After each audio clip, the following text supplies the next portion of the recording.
il y a quelque chose que presque personne ne vous dit sur l'épuisement. Quelque chose que les livres de développement personnel effleurent à peine, que les conseils bien intentionnés de vos proches ne touchent jamais vraiment. Et ce quelque chose, cette vérité enfouie sous des années de silence, c'est la raison pour laquelle vous vous endormez chaque soir avec la sensation d'avoir raté quelque chose d'essentiel, sans savoir exactement quoi. Oui, exactement ça. Cette sensation vague, ce poids diffus sur la poitrine, comme si une main invisible appuyait doucement mais sans jamais relâcher. Vous la connaissez, n'est-ce pas? Vous ne l'inventez pas. Elle est là, réelle, dense, et elle ne disparaît pas avec le sommeil. Il ne va pas vous dire ce que c'est tout de suite. Non, non, non. Parce que si vous comprenez trop vite, vous risquez de passer à côté de ce qui compte vraiment. Et ce soir, ce que vous pouvez commencer à comprendre mérite d'être reçu lentement, comme on reçoit une lumière qui revient après une longue nuit d'hiver. Alors voilà la question que Christophe André pose depuis des années à ses patients, dans son cabinet, lors de ses conférences, dans ses livres. Est-ce que vous habitez vraiment votre vie? Pas est-ce que vous la traversez? Pas est-ce que vous la gérez? Est-ce que vous l'habitez? Parce que la différence entre traverser sa vie et l'habiter, c'est peut-être la différence la plus importante que l'être humain puisse expérimenter. Et la plupart des gens, la grande majorité, traversent. Ils courent. Ils survivent. Ils cochent des cases. Mais ils n'habitent pas. Voilà ce que personne ne vous dit. L'ennemi de votre paix intérieure n'est pas votre patron exigeant, ni vos factures qui s'accumulent, ni même les nouvelles du monde qui s'aggravent chaque matin. L'ennemi, il est plus proche. Il vit dans votre propre tête et il travaille 24 heures sur 24, 7 jours sur 7, sans jamais vous demander la permission. Pensez à la dernière fois que vous avez dîné avec votre famille. Votre corps était là, assis à table, une fourchette à la main. Mais où était votre esprit? Dans une réunion qui n'a pas encore eu lieu? Dans une conversation que vous rejouez en boucle depuis mardi? Dans une inquiétude sur l'avenir que vous ne pouvez pas contrôler de toute façon? Oui, oui, c'est ça. Et pendant ce temps, quelqu'un en face de vous attendait, sans le dire, que vous soyez vraiment là. Christophe André a travaillé pendant plus de 30 ans dans des services psychiatriques, avec des patients qui souffraient d'anxiété sévère, de dépression profonde, d'épuisement chronique. Et ce qu'il a observé encore et encore, c'est que la souffrance n'arrive pas toujours comme un séisme. Elle arrive souvent comme une marée, lentement, silencieusement. Elle monte sans qu'on la voie monter. Et un jour, on se retrouve les pieds mouillés sans comprendre comment on en est arrivé là. Alors restez. Restez jusqu'à la fin de ce que vous vous apprêtez à entendre. Pas parce qu'on vous le demande, mais parce que ce que vous allez recevoir ce soir pourrait changer la texture même de vos journées à partir de demain. Des outils simples, concrets, nés de la clinique et de la méditation, pour retrouver ce que vous croyez avoir perdu. La capacité d'être là, vraiment là, dans votre propre vie. Il y a une image que Christophe André utilise souvent. Il parle d'un homme bueno, mieux vaut dire d'une personne, qui porte un sac à dos.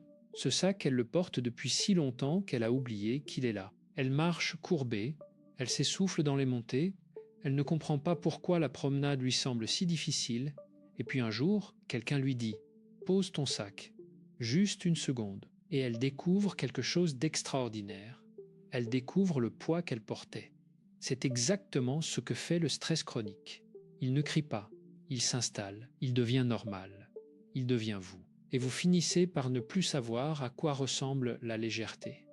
Dans les consultations de Christophe André, une réalité revenait avec une constance troublante. Les patients qui arrivaient, épuisés, anxieux, ne souffraient pas seulement de leur travail ou de leurs problèmes objectifs.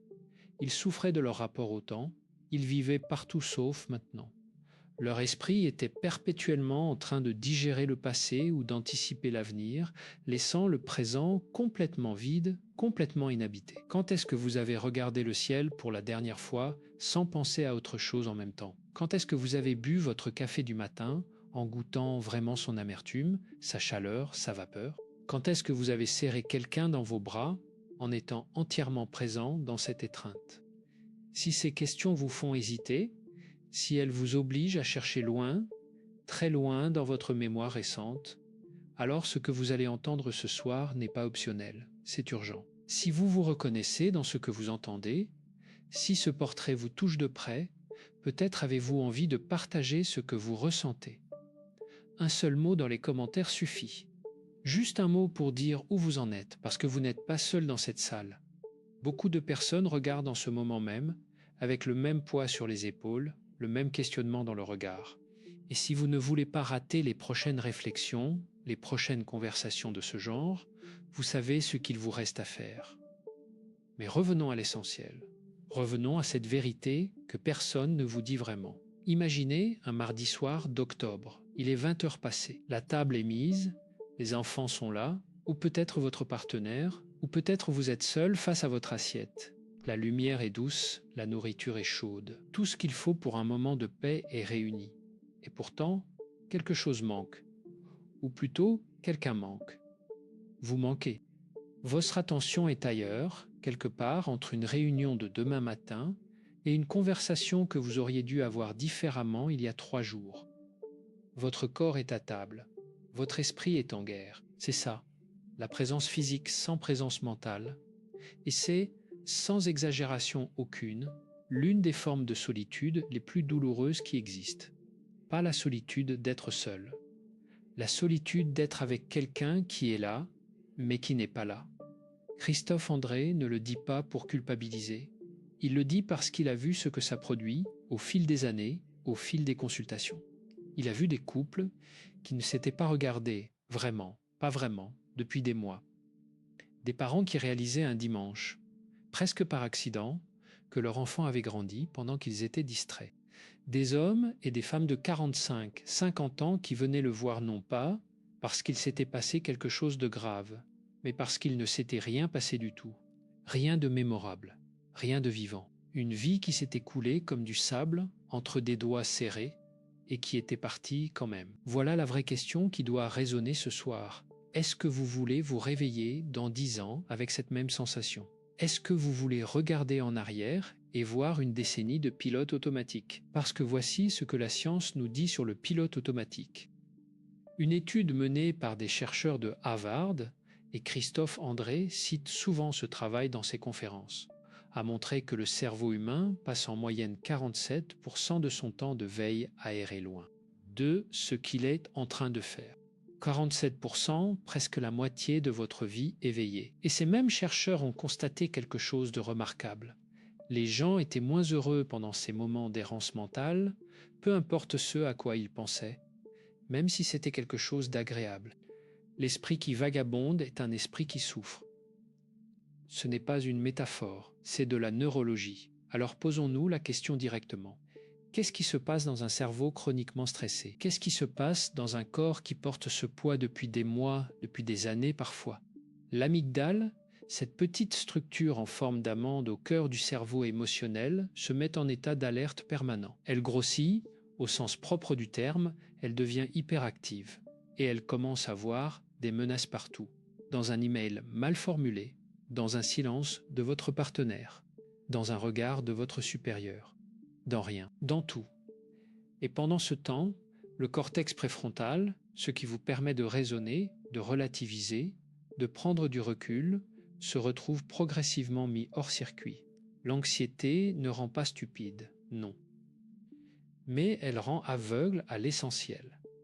Elle vous coupe de votre propre sagesse intérieure et vous vous retrouvez à réagir, à subir, à survivre, au lieu de choisir, de ressentir, de vivre. Mais voilà ce qui est crucial. Et c'est là que la vérité enfouie commence à se dévoiler. Ce n'est pas votre faute. Vous n'avez pas choisi de fonctionner ainsi. Votre cerveau a appris, progressivement, par accumulation, que le monde était dangereux, que la vigilance était nécessaire, que se détendre était risqué. Et il a développé ses automatismes pour vous protéger. Le problème, c'est que ces mêmes mécanismes qui vous ont peut-être sauvé à un moment de votre vie vous empoisonnent maintenant lentement dans des contextes où il n'y a pas de danger réel. Vous n'êtes pas faible. Vous n'êtes pas en train de vous effondrer. Vous êtes humain avec un cerveau façonné par l'évolution pour la survie, pas pour le bonheur. Et ce que vous pouvez apprendre dès ce soir, c'est à entraîner ce cerveau différemment. Mais avant d'arriver là, il faut comprendre quelque chose d'important, quelque chose qui, si vous le ratez, vous empêchera de vraiment changer quoi que ce soit. Restez, parce que ce qui vient va peut-être vous surprendre. Voici ce que Christophe André a observé dans sa pratique clinique et il le partage avec une franchise qui peut déranger. La majorité des personnes qui souffrent d'anxiété chronique ou d'épuisement mental ne réalisent pas à quel point elles ont déjà commencé à disparaître pour ceux qui les entourent. Pas physiquement, bien sûr, mais émotionnellement, psychologiquement, énergétiquement. Il pense à une patiente qu'il a accompagnée. Il ne donnera pas son prénom, bien sûr, mais il peut dire qu'elle avait 42 ans, qu'elle venait d'une ville de province et qu'elle est arrivée dans son cabinet un jeudi après-midi de novembre, 3 semaines après ce qu'elle appelait son écroulement. Elle lui a dit quelque chose qu'il n'a jamais oublié. Elle lui a dit « Mon mari m'a dit qu'il avait l'impression de vivre avec une maison vide, que les lumières étaient éteintes, qu'il frappait à la porte et que personne ne répondait. » Et elle pleurait en disant ça, non pas parce que son mari lui avait fait du mal, mais parce qu'elle savait, au fond d'elle-même, qu'il avait raison. Elle était là, mais elle n'était pas là. Est-ce que vous reconnaissez quelque chose de familier dans ce que vous entendez ? Est-ce qu'il y a quelqu'un dans votre vie qui a peut-être frappé à une porte qui ne s'est pas ouverte? Un enfant qui vous a demandé de jouer et que vous avez regardé sans vraiment le voir? Un partenaire qui vous a parlé et à qui vous avez répondu sans vraiment l'entendre?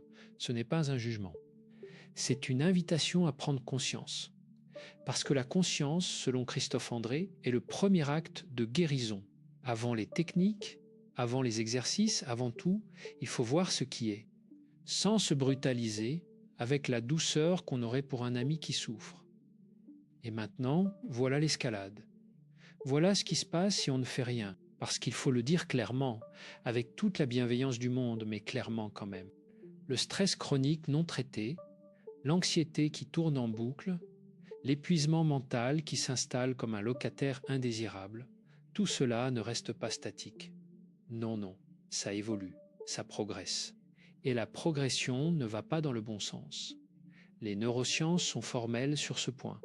Un cerveau maintenu en état d'alerte prolongé finit par modifier sa propre architecture. La plasticité neuronale, cette capacité remarquable du cerveau à se reconfigurer, joue alors contre vous. Les circuits du stress se renforcent. Les connexions liées à la récompense, à la curiosité, à la joie, s'affaiblissent par manque d'utilisation. Et un jour, vous vous réveillez et vous réalisez que vous n'arrivez plus à vous enthousiasmer pour rien. Pas parce que votre vie est objectivement mauvaise, mais parce que votre cerveau a perdu la capacité de percevoir ce qui est beau, léger, doux. C'est ce que les cliniciens appellent l'anédonie, l'incapacité à ressentir du plaisir. Et c'est l'un des premiers signes que l'épuisement est en train de glisser vers quelque chose de plus grave, vers ce qu'on nomme la dépression, pas la tristesse. La dépression, le vide, l'absence de couleur dans les choses, la lourdeur dans chaque geste du matin. Et là, les relations commencent à se fragiliser de manière réelle. Pas dramatique, pas explosive. Silencieuse. Votre partenaire commence à combler le vide que vous laissez avec d'autres choses. Vos enfants apprennent que vous ne répondez pas vraiment et ils arrêtent de venir vous chercher. Vos amis comprennent, sans le dire, que vous n'êtes pas vraiment disponible et ils commencent à vous appeler moins souvent et l'isolement s'installe, doucement, poliment, sans bruit. Christophe André a une image pour ça. Il dit que c'est comme un filet qui se resserre très lentement autour d'une personne. Au début, les mailles sont larges, on peut encore bouger, encore respirer. Mais si on ne fait rien, les mailles se serrent et un jour, on réalise qu'on ne peut plus se retourner sans ressentir la pression de toutes parts. Vous sentez ce poids dont il parle? Ce n'est pas une exagération rhétorique. C'est une description clinique de ce que vivent des millions de personnes. Des personnes ordinaires, intelligentes, aimantes, qui ont simplement laissé le bruit mental prendre le dessus sans savoir comment le réduire. Mais voilà la bonne nouvelle. Et elle est immense. Le cerveau qui a appris le stress peut apprendre la paix. La plasticité neuronale qui jouait contre vous peut jouer pour vous. Il suffit de savoir comment l'activer. Et c'est exactement là où Christophe André veut en venir. Alors répondons à cette question. Est-ce que vous croyez sincèrement que la paix intérieure est quelque chose que vous pouvez atteindre? Pas comme état permanent, pas comme félicité bouddhiste, mais comme ressource accessible, comme état que vous pouvez retrouver régulièrement, comme un muscle que vous pouvez entraîner. Si vous hésitez, si vous vous dites que c'est pour les autres, pour ceux qui ont moins de problèmes que vous, pour ceux qui ont plus de temps, alors ce qui suit est particulièrement important. Parce que l'une des croyances les plus répandues et les plus destructrices que Christophe André rencontre dans sa pratique, c'est celle-ci. Je m'occuperai de moi quand les choses iront mieux. Quand j'aurai fini ce projet, quand les enfants seront grands, quand j'aurai plus de temps, quand, toujours quand. Or, voici ce que la psychologie cognitive nous enseigne sans ambiguïté. L'attente ne guérit pas. L'espoir passif ne restructure pas le cerveau. Et les choses n'iront pas mieux par magie. Elles n'iront mieux que si vous faites quelque chose de différent. Aujourd'hui, pas demain. Aujourd'hui. Et ce quelque chose de différent n'est pas énorme. C'est même remarquablement petit. C'est remarquablement accessible. Et c'est là que réside peut-être la surprise la plus importante de ce soir. Commençons par le fondement. Par ce que Christophe André considère comme la porte d'entrée de tout le reste. La respiration consciente. Non, non, non, ne refermez pas la porte. La respiration consciente n'est pas une technique de yoga pour personnes déjà sereines. C'est un outil neurologique d'une précision redoutable. Voici pourquoi. Quand vous activez intentionnellement le souffle long et lent, vous stimulez le nerf vague. Ce nerf remarquable, le plus long nerf crânien du corps, agit directement sur le système nerveux parasympathique, celui qui permet le repos, la récupération, la paix. Il envoie un signal chimique au cerveau qui dit littéralement « le danger est passé ». Vous pouvez relâcher. Comment? Voici ce que Christophe André enseigne à ses patients dès la première consultation. Inspirez par le nez pendant 4 secondes. Retenez une seconde, expirez lentement par la bouche pendant 6 à 8 secondes et répétez cela 5 fois. C'est tout. Pas de position particulière, pas de moment idéal, pas d'ambiance musicale, n'importe où, n'importe quand. Avant de répondre à cet email qui vous agace, avant d'entrer dans cette réunion que vous redoutez, avant de vous asseoir à table avec votre famille, 5 respirations et votre cerveau change d'état physiologique. Ce n'est pas une métaphore, c'est de la biologie et c'est gratuit. Mais voilà une question que vous devez vous poser maintenant. Si c'est si simple, pourquoi ne le faites-vous pas déjà? Pourquoi la plupart des gens savent que la respiration aide et ne respirent jamais vraiment? Et la réponse est peut-être plus profonde que vous ne le pensez, parce que le vrai obstacle n'est pas le manque de temps, c'est le manque de conscience. C'est le fait que le pilote automatique prend le relais avant même que vous ayez eu le temps de décider quoi que ce soit. Et c'est là qu'intervient la deuxième pratique, l'ancrage sensoriel, ou, comme Christophe André l'appelle parfois avec une certaine tendresse, le retour au corps. Votre corps vit toujours dans le présent, il ne peut pas aller dans le passé, il ne peut pas aller dans le futur. Il est ici, maintenant, irrémédiablement présent. Et c'est pour ça que le corps est votre meilleur allié contre le vagabondage mental. Quand vous sentez que votre esprit commence à s'emballer, que les pensées s'accélèrent, que le poids sur la poitrine grandit, faites ceci. Posez vos pieds à plat sur le sol. Sentez leur contact avec la surface, la dureté ou la douceur, selon où vous êtes. Sentez la température, sentez le poids de vos jambes. Puis regardez autour de vous et nommez mentalement 5 choses que vous voyez, 5 objets, sans analyser, sans commenter, juste nommer. Une chaise, une fenêtre, la lumière sur le mur, les mains d'une personne en face de vous, le grain du bois d'une table. Pourquoi ça marche? Parce que le cerveau ne peut pas traiter intensément le danger imaginaire et les informations sensorielles concrètes en même temps. C'est neurologique. En saturant votre attention avec des données du présent, vous court-circuitez la spirale anxieuse. Vous ramenez l'amygdale à une taille plus raisonnable, au sens métaphorique, et vous réactivez votre cortex préfrontal, votre capacité à penser clairement, à relativiser, à choisir. Un de ses patients, un homme de 51 ans, directeur dans une entreprise de taille moyenne, lui avait dit lors d'une séance, et c'était un mercredi matin de janvier, qu'il avait utilisé cette technique dans les toilettes d'un aéroport avant une présentation capitale. Il avait posé ses mains sur le lavabo Regardez 5 objets, respirez 6 fois. Et il lui avait dit, pour la première fois depuis des mois, j'ai eu l'impression que mon cerveau m'appartenait de nouveau. Juste 5 minutes. Mais elles ont tout changé. Voilà ce que la présence au moment peut faire. Pas la félicité, pas l'extase, juste la clarté, juste le sentiment d'être de retour dans votre propre vie, même brièvement.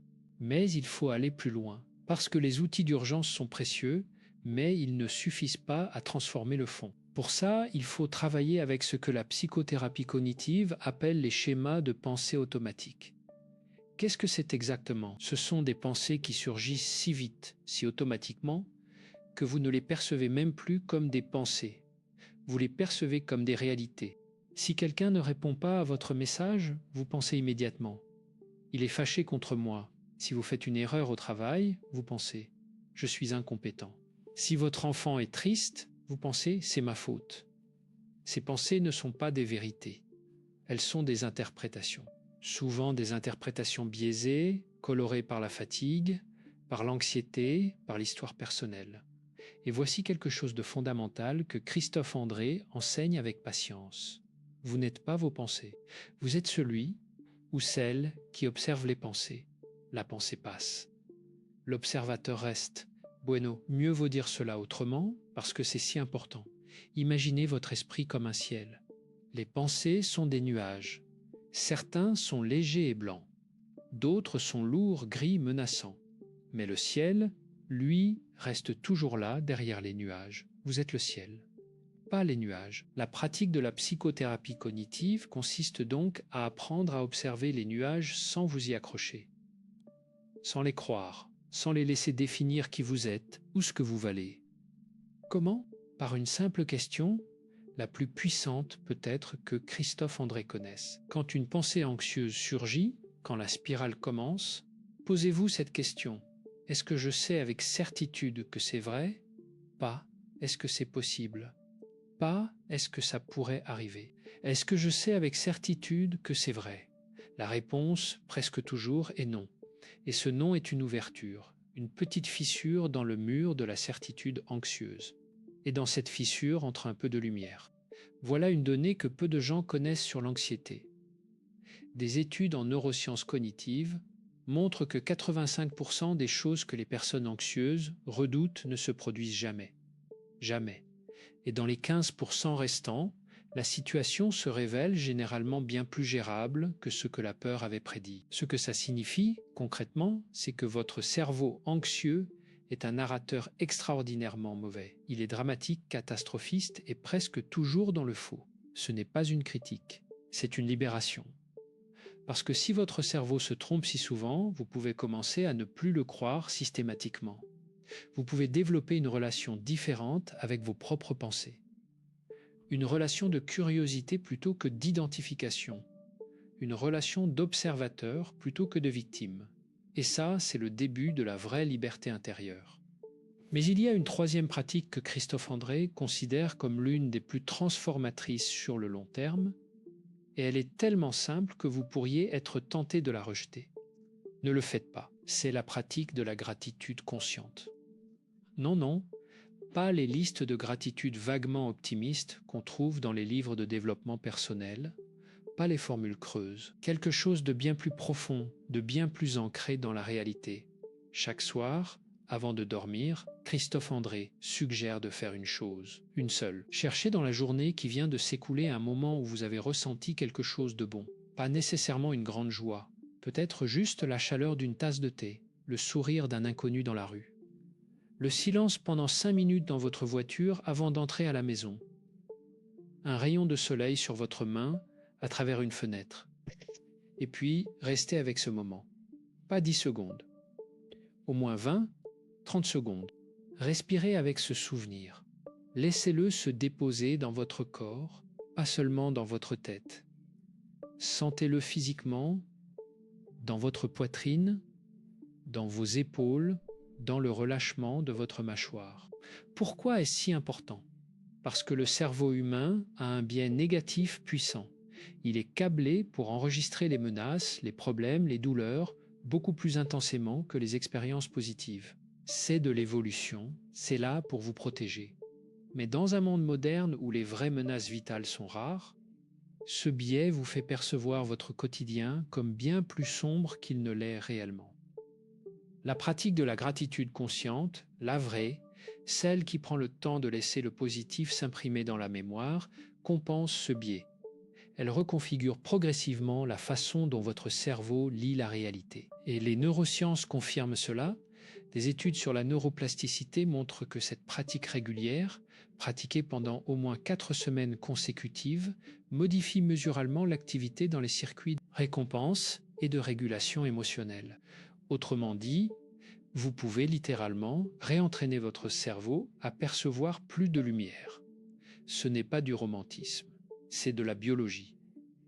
Mais voilà la question qui surgit souvent à ce stade. Est-ce que tout ça suffit quand la souffrance est profonde? Est-ce que 3 respirations et un souvenir de tasse de thé suffisent quand le poids est vraiment lourd, quand les nuits sont longues, quand les larmes viennent sans raison apparente? Et la réponse honnête est non, pas toujours. Ces outils ne remplacent pas un accompagnement professionnel quand la souffrance est sévère. Et Christophe André est le premier à le dire, avec toute sa conviction de psychiatre. Mais voilà ce qu'il dit aussi. Dans la grande majorité des cas, la souffrance quotidienne, l'anxiété diffuse, l'épuisement de fond, la déconnexion progressive de sa propre vie, tout cela répond remarquablement bien à des pratiques simples et régulières. Et le fait de commencer, même imparfaitement, même avec doute, est déjà une victoire en soi.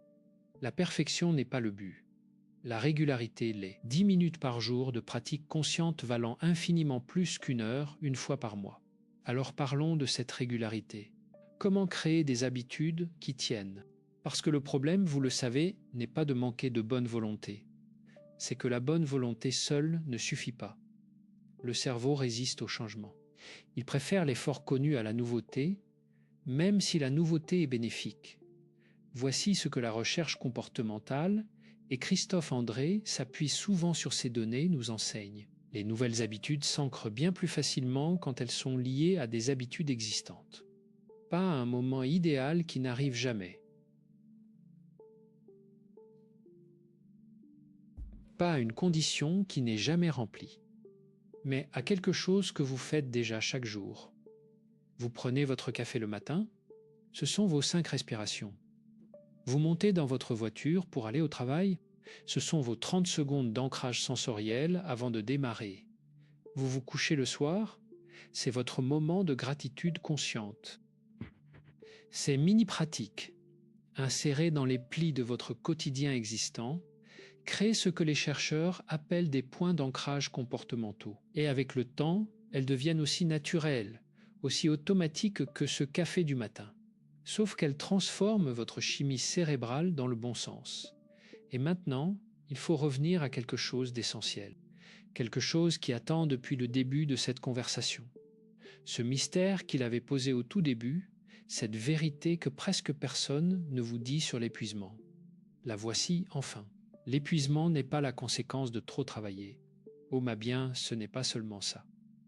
L'épuisement profond, celui qui dure, celui qui ne disparaît pas avec les vacances, celui qui s'est installé dans vos os et dans votre regard, cet épuisement-là est la conséquence de vivre en permanence en désaccord avec vous-même, de faire des choses qui ne font pas sens pour vous, de vous taire quand vous devriez parler, de courir vers des objectifs qui ne sont pas les vôtres, de sourire quand vous souffrez, de tenir quand vous avez besoin d'être tenu. C'est ça, c'est cette déchirure intérieure, ce décalage entre ce que vous vivez et ce que vous ressentez vraiment, qui consomme votre énergie bien plus que n'importe quelle charge de travail.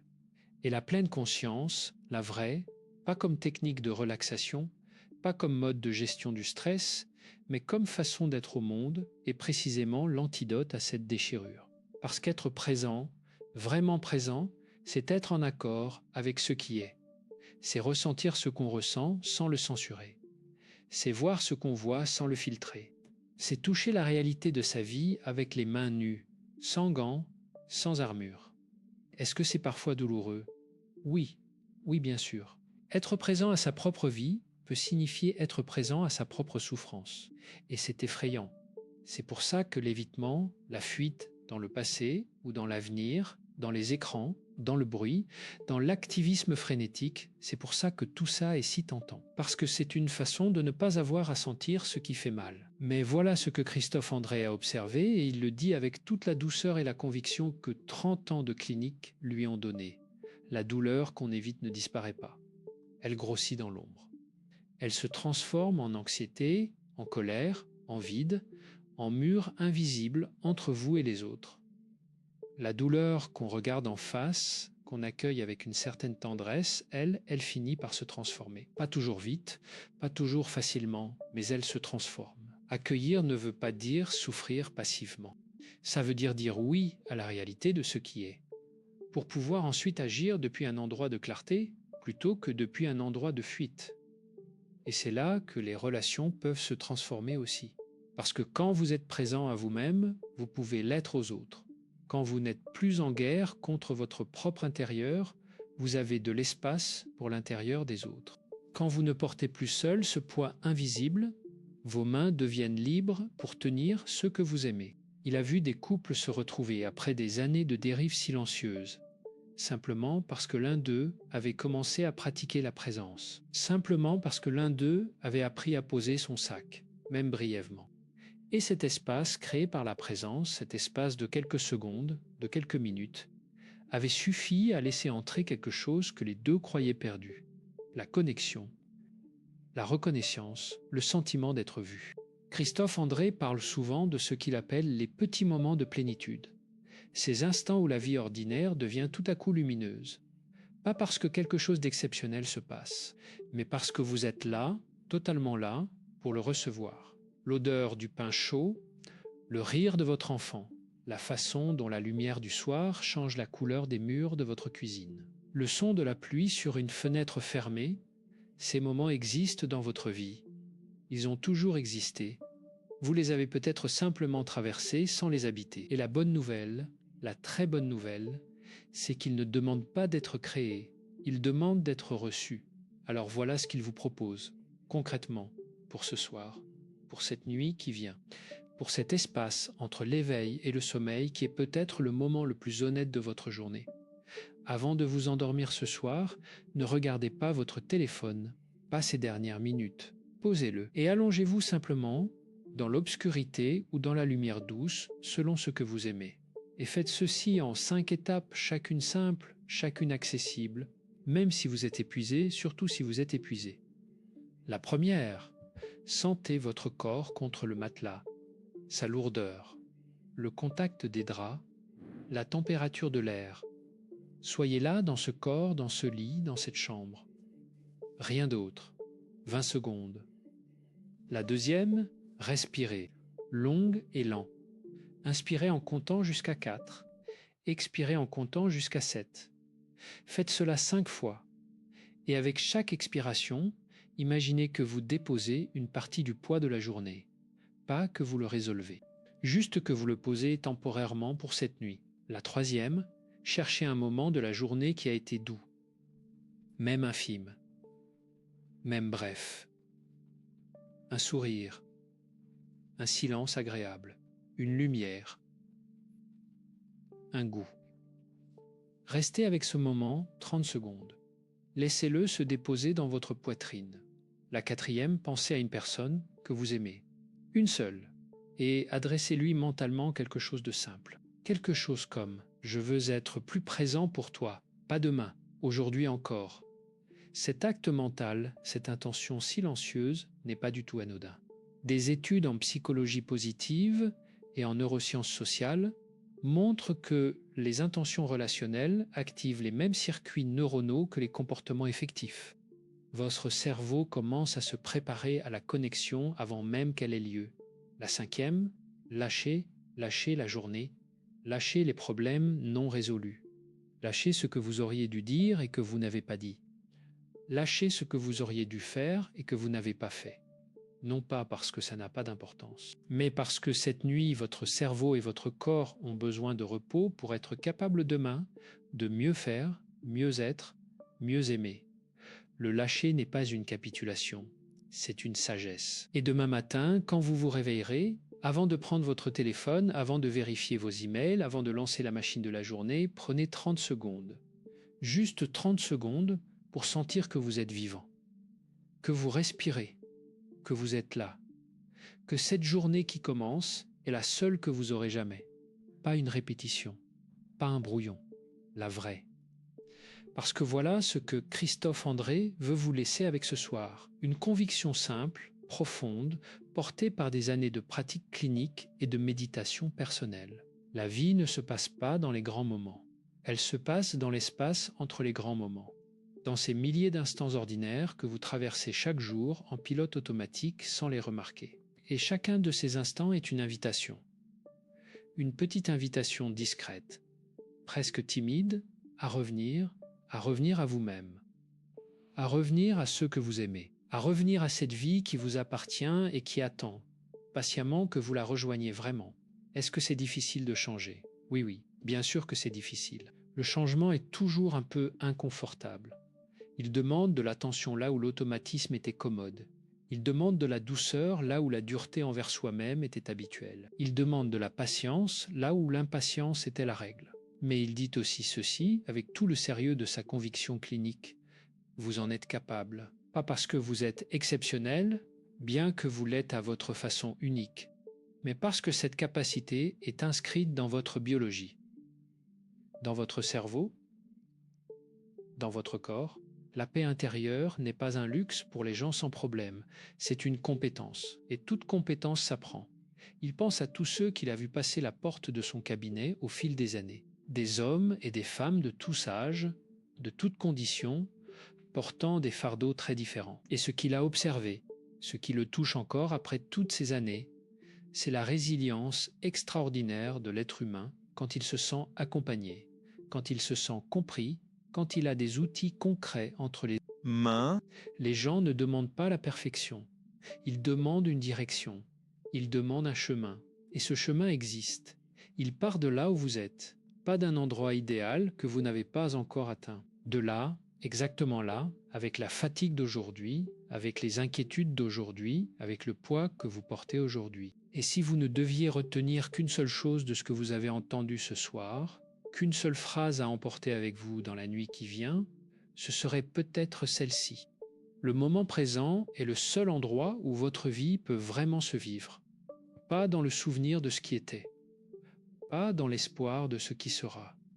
Ici, maintenant, dans ce souffle, dans ce battement de cœur, dans cette lumière qui tombe sur vos mains pendant que vous lisez ou que vous écoutez ces mots. Vous n'avez pas besoin de tout changer d'un coup. Vous n'avez pas besoin d'être guéri demain matin. Vous avez besoin d'un premier pas. Et ce premier pas, vous venez de le faire. Vous avez choisi de vous arrêter, d'écouter, de laisser quelque chose vous atteindre. Et ça, c'est déjà une forme de présence. C'est déjà le début. Christophe André a une dernière image pour vous. Il parle souvent d'un enfant qui joue. Vous l'avez peut-être observé, un enfant complètement absorbé dans son jeu. Ses yeux brillent. Son corps est vivant. Il est totalement, absolument dans ce qu'il fait. Il n'a pas peur de demain. Il ne regrette pas hier. Il est juste là, entier, dans cet instant. Quelque part en vous, cet enfant existe encore. Il n'a pas disparu. Il attend simplement que vous lui fassiez un peu de place, que vous réduisiez un peu le bruit, que vous posiez le sac, ne serait-ce qu'un moment. Et dans ce silence, dans cet espace, dans cette légèreté retrouvée, vous reconnaîtrez peut-être quelque chose de familier, quelque chose que vous aviez oublié. Ce n'est pas quelque chose de nouveau, c'est quelque chose d'ancien. C'est vous, simplement vous, vivant dans votre propre vie. C'était la promesse du début. Et voilà la résolution. Non pas comme une fin, mais comme un commencement. Parce que chaque soir où vous choisissez de vous poser cette question, où vous choisissez de vous retrouver dans le silence avant de dormir, est un soir de plus où vous choisissez votre vie plutôt que votre survie. Et cette différence, cette toute petite différence de quelques minutes chaque soir, peut, avec le temps, avec la régularité, avec la douceur que vous méritez, transformer la texture entière de votre existence. Christophe André le sait, il l'a vu, il le croit. Et il vous le dit ce soir avec toute la chaleur et la conviction que cela mérite. Votre vie mérite d'être habitée. Vous méritez d'être présent. Et ceux que vous aimez méritent de vous avoir, vraiment vous, avec eux. Bonne nuit et bienvenue dans le moment présent.